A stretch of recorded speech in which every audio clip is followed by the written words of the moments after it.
Hi, I'm Joe White, and you've now found your way to A Life in the Arts, which is the production of the Masterwork Music and Art Foundation. And tonight we have a wonderful guest who is actually the recipient of one of our community grant awards. And we're going to be talking about that and the project that it was for and how that's coming along. But it's our pleasure to introduce y'all to Juliet Perrell, and who is an actress and a SAG and AFTRA member, and and also with us tonight is Alice Glock, who's another Masterwork board member. And so her function here is to tell you what Masterwork is and what we do. So take it away. Hi, I'm Alice. Like Joe said, I would have been here anyway, but I am subbing for our executive director, Todd Whitley, who regrets very much that he could not attend this interview. But so I would like to just relay a few words about the Masterwork Music and Art Foundation. The Masterwork Foundation was founded more than 60 years ago in Morristown, New Jersey. The founders, Shirley May and David Randolph, were passionate about the arts and understood the importance of nurturing emerging artists and making the arts available to a broad audience. Generations of artists were influenced by the years of concerts, the theatrical events, and fine arts projects that were funded by the foundation. After the founder's passing in 2016, the foundation continues to thrive under the leadership of Todd Whitley and an all volunteer board. The Masterwork Arts now supports excellence in the arts through 3 grant programs. $15,000 have been awarded this past year. The 3 grant programs include the Premier Award, the Community Grant Program, which Juliet, you were a part of and were a recipient, and also competitive awards. These programs are communicating in great detail on the website masterworkarts.org. And so please visit that if you want to get more information. The Masterwork Arts also gives back to the arts community with its free virtual dance classes weekly. And finally, in this series, Life in the Arts, which is an informative series for students, professional artists, and arts administrators and others who may be curious about a career in the arts. Okay. So with that, Joe, All right. the conversation is yours. All right. Thank you very much, Alice. So tonight's guest, Juliet Perrell, it says here, I every week I get a list, I get a set of questions from Todd, and we do some of them, and we ignore the rest of them, and we see where the conversation goes, which is much more fun than reading and answering a series of questions.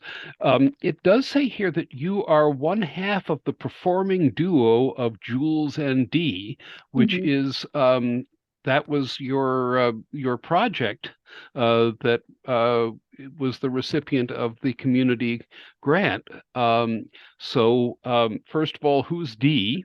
And secondly, I also like to know how that project is coming. Yeah, it's been an incredible journey. Actually, I found out a couple days ago that we were just selected for our first film festival, the New York City Indie Theater Film Festival. So Wow. this interview is coming at a great time.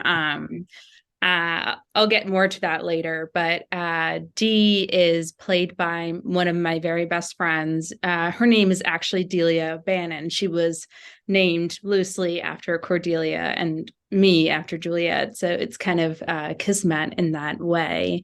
We met actually at an apprentice program at New Jersey Shakespeare Theater, which is one town over from Morristown. So We know it well. yeah. Yeah, so I'm very familiar with that area and I hold it with great fondness. Yeah, so a couple of years ago, I was feeling very frustrated with seeing Shakespeare's heroines and his women, in particular Juliet from Romeo and Juliet and Cordelia from King Lear, portrayed as sort of these wilting violets who meet their untimely death. And I felt like um, I toyed with the question, what would it be like if they had decided their own fates and the playwright didn't have a hand in Juliet's case, it was because of love or miscommunication. In Cordelia's case, it's not really clear how or why she dies. She kind of just dies in her father's arm, in the arms of a man as well. So I wanted to play around with the Well, idea. she's murdered by one of the villain's henchmen. Oh, She's yes. hung, and then her father carries her lifeless body in. Yeah. Yeah. So, but like in both cases, they're both Romeo and her Right. father. So I wanted to also ask the idea, what would it be like if they existed in the same world as best friends? Mm. So this is kind of a modern, new, fresh take on both stories. It's an homage to the American theater, which I know and love and have been raised in. A lot of the actors in this series are great actors who I've known for years and some even months. And I wanted to pay respect to that, and because it's a play within a play, so you see actors arriving to the stage to rehearse this play, Jules and Dee, but you get kind of see like the behind the scenes, and then as the story unfolds, the lines between actor and reality in play and reality kind of become blurred, and the actors kind of become their characters. So I wanted to play around with a surrealist element in that way. I was actually very inspired by the National Theater's production of Romeo and Juliet, which was actually shot and performed during quarantine. It's on PBS if anybody's interested. It's a wonderful production. It was directed by Simon Godwin, who I'm a big fan of. And by the end of Romeo and Juliet, the actor, like at the beginning, they're in the black box, sitting around a circle. It's clear that they're actors who have come to the stage to rehearse this, and by the end, they're fully in the reality of the play. And I find that really cool. And I was very inspired by that. Okay. Yeah. Well, Lear is a play that I go back on. I've actually acted in two different productions of Lear. One very good and one really bad. But oh well. The such is the life of acting. You work where you get hired. But at any rate, no. I mean, one of the things that, of course, Shakespeare had to deal with is he didn't actually have women, and these were played by boys. Uh, and the did see one other interesting take on Cordelia. In the first production, the good one, we had a marvelous actress playing Cordelia, who then played the fool. Mm-hmm. And this is a doubling that's done. I mean, this wasn't original with this director, or but it's interesting that the two characters are never on stage together, and Yeah. so you can get away with it Yeah. um, without having to do a super fast costume change or anything. But at any rate, so I don't know. Let's go talk about you for a minute. Um, well, you were a graduate of Emerson College, and you got a BFA. Mm-hmm. And so who have you been studying with now that you're here in New York? Yeah, so I've been in New York for the last couple of years. At the beginning, it was a struggle to find someone because I had amazing, prolific acting teachers at Emerson. And then once I landed in New York, I was like, oh gosh, what do I do without Yeah, the safety net of school? right. Actually, at Shakespeare Theater of New Jersey, I was lucky enough to meet a wonderful, wonderful actress and acting teacher named Vanessa Morosco, who I've been coached by, who I've worked with the last couple of years. She's been incredible. I constantly seek advice from her. I've also taken classes at Primary Stages, which has been incredible. A great theater, like off-Broadway theater, and kind of melting pot of creatives. And I've also taken a lot of classes. So I've kind of been everywhere, especially that was like the one thing I did to keep sane during quarantine was take acting classes online. Right. Well, what else? Literally, Oh, what and else? yeah, and New York has an extravagant level of riches of people to take classes from and different perspectives and different methodologies, and it's wonderful from that, but it must be a little bit, particularly coming here from outside of that world. It's like, okay, who do I actually pick? Um, so I'm sure Yeah, that no, I that's a find that challenge. struggle constantly. So it's best to like rely on referrals, but even still, it's like there's so many great classes and so many great teachers out there that you kind of. Well, and even with referrals, the thing that the person referring, uh, like that they found important, and and why they thought this was a wonderful teacher isn't necessarily going to speak to you. So True, gotta very keep true. always got to keep looking. But Yeah. at any rate, the one question, one of the themes of, well, masterwork in general, but this particular podcast series, um, is that transition between student and professional. And as somebody who's now made it through that, I mean, look, as an actor, it could nobody you could the phone could stop ringing tomorrow, but it probably won't. And but having made that, is there something you'd like to tell people who haven't made that transition? So you were still in the education mode. What is there something important you'd like to tell them? Yeah, when I was in school at Emerson, teachers would constantly, or people even who would come visit our class would constantly tell us, create your own work, create your own work. And I was like, yeah, okay, yeah, I'll do that, like down the road. I didn't really know what that meant. And then I left school, and then all of a sudden was not acting or in plays, or I didn't have a teacher to kind of catch me when I fell.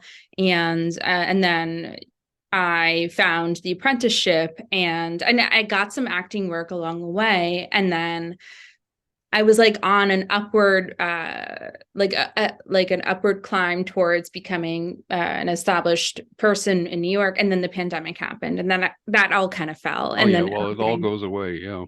Yeah. So, and then I was like, oh gosh, I feel like I'm back to square one. And, I felt like I had so many great ideas because I have such a unique experience as a deaf actor as well, and woman in New York. And I felt like, why don't I just like put it into writing? And then the pandemic is what really inspired this project. And, I had all this free time, as I'm sure you guys did too. Well, So I uh, poured that into my writing, and I had Jules and Dee as a first draft for a year, and then I didn't really do anything with it. And I actually had a very dear friend who produced her own work, was like, just do it. What are you like so scared of? Just, well, yeah, why just not? start Of making course. phone calls, start making writing emails. And I was like, you know what? Okay, here I go. And then one day I just decided to do it. And I I was like on a moving train, and then it just kept moving. I couldn't get off. So, and then that's like what led me to today. And I was like, I understand now what it means to create your own work, because so often as an actor, there's a lot of peaks and valleys. And, when you're in the valley, you feel like you're in this hole and that nothing could ever come from it. And, you're waiting for that phone to ring, you're waiting for that email. And how do you find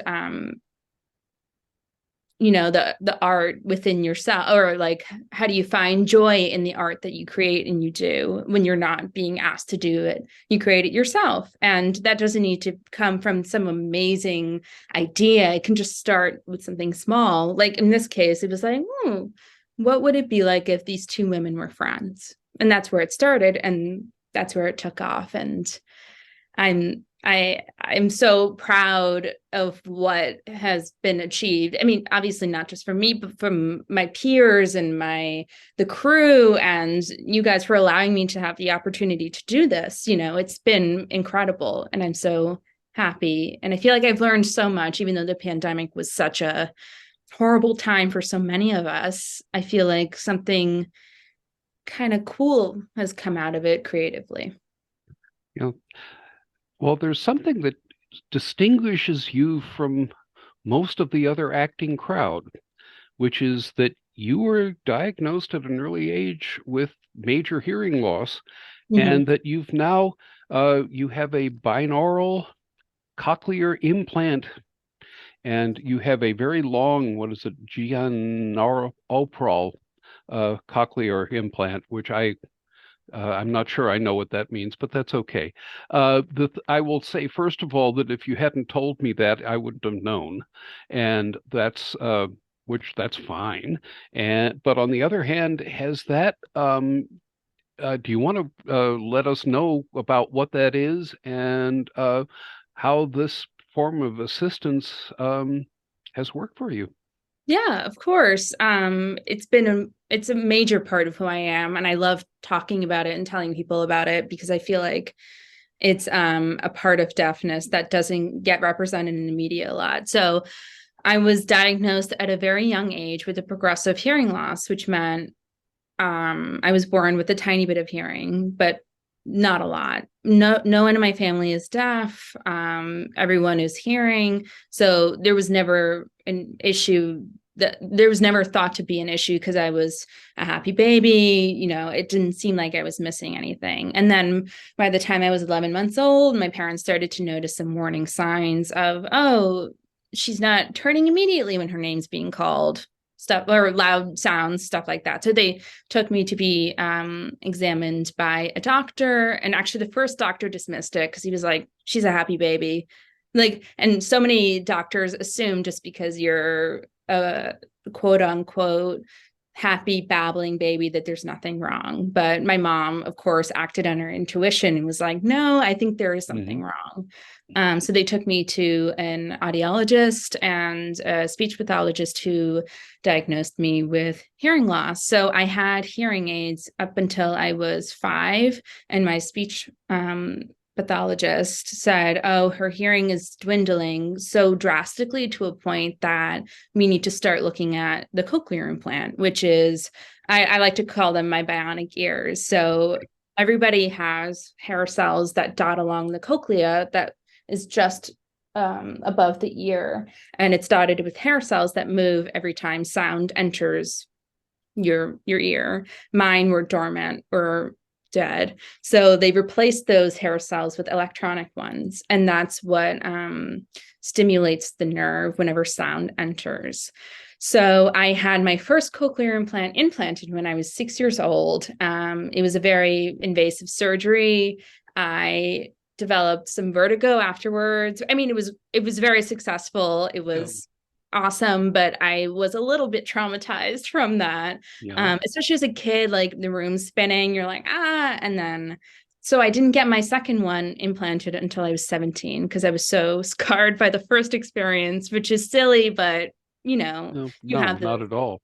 No, and we all forget that that's the other function of your ears. Yes. Is balance and keeping you upright. So yes, exactly. So and when all that was like recalibrated, I lost my mind a little bit, but we're good. We're good now. Okay. But I'm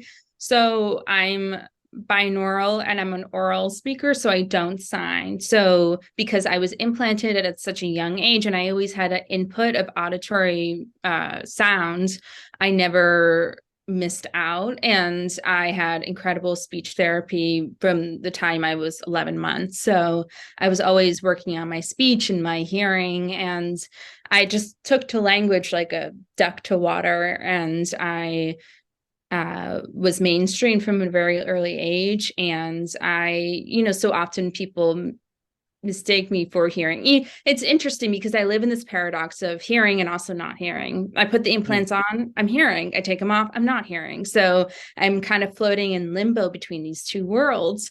And so often I'm not deaf enough for the deaf world, or too deaf for the hearing world. And I feel like as an actor, sometimes professionals, agents, creative producers don't know where to place me because I don't sound deaf, but I don't sign. So it's like, what category can we put you in? You don't fit in any category. So, and I was also feeling very frustrated by that, which is what led me to create my own work, my own piece. And Juliet, Jules, in this piece is deaf and has cochlear implants. So I incorporated that into my own story to kind of show audiences what it could be like to be a bilateral, orally deaf person.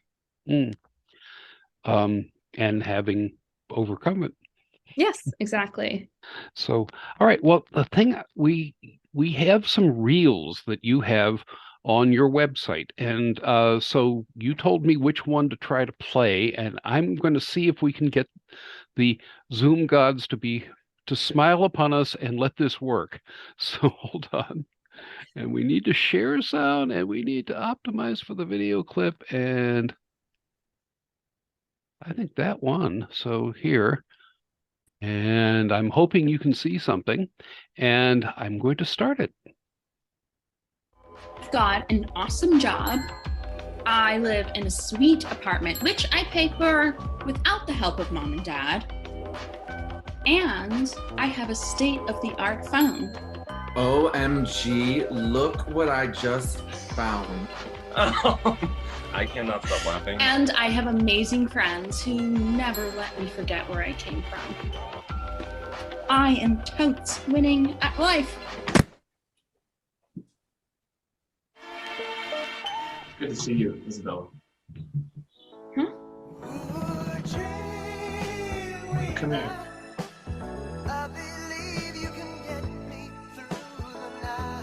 Oh, did I not mention that I'm also sleeping with one of the hottest photographers in the business?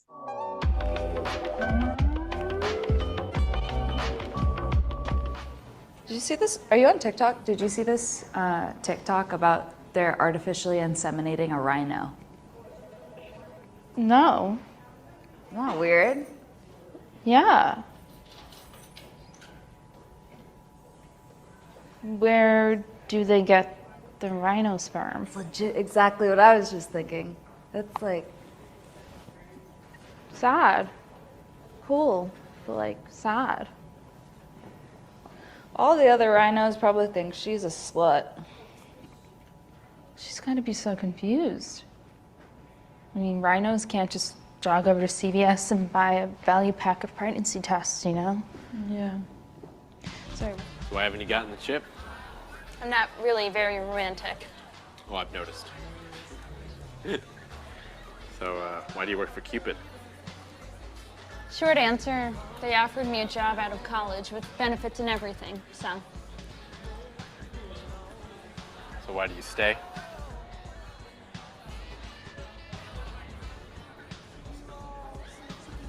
I don't know.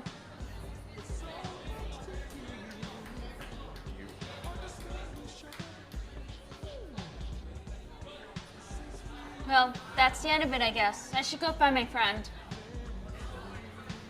It was really nice to meet you. You were definitely the least depressing part of my evening.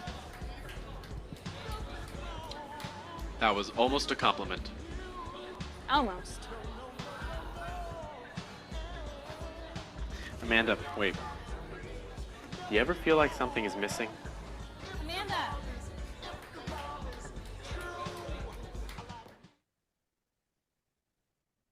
Okay. All right. Variety of different experiences there and Yeah. characters and things. That's fun. Yeah. So let's now talk about, we're almost at the half hour. Not that we don't have an exact time limit, but I think it's time to talk about Jules and Dee and where are we with it. I saw that you were supposed to be shooting last summer, Yes. and so is it together, and where can we see it? So we shot in August of 2022. So yes, technically last summer. And we're right now in post-production. It's almost done. We've got the color, we've got the orchestrations, graphics. It's really exciting.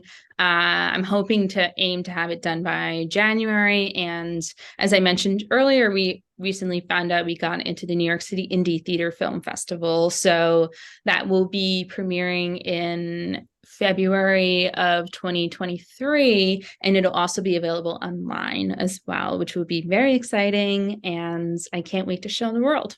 Well, so you have to come back and show it and tell us where to go see it, because we're all waiting with bated breath. Anyway, the so where is well you do have a website, and we give the website because we haven't quite mastered the technology of putting clickable links at the end of these things. Someday I will learn to do that, but it hasn't happened yet. So how can they find you? Yeah, so my number one platform probably is Instagram. So I have my own Instagram, Juliet Perrell, and then the Jules and Dee Instagram, which is mainly where everything is posted. So it's like Instagram.com/Jules and Dee. It's pretty easy to find Okay. us there.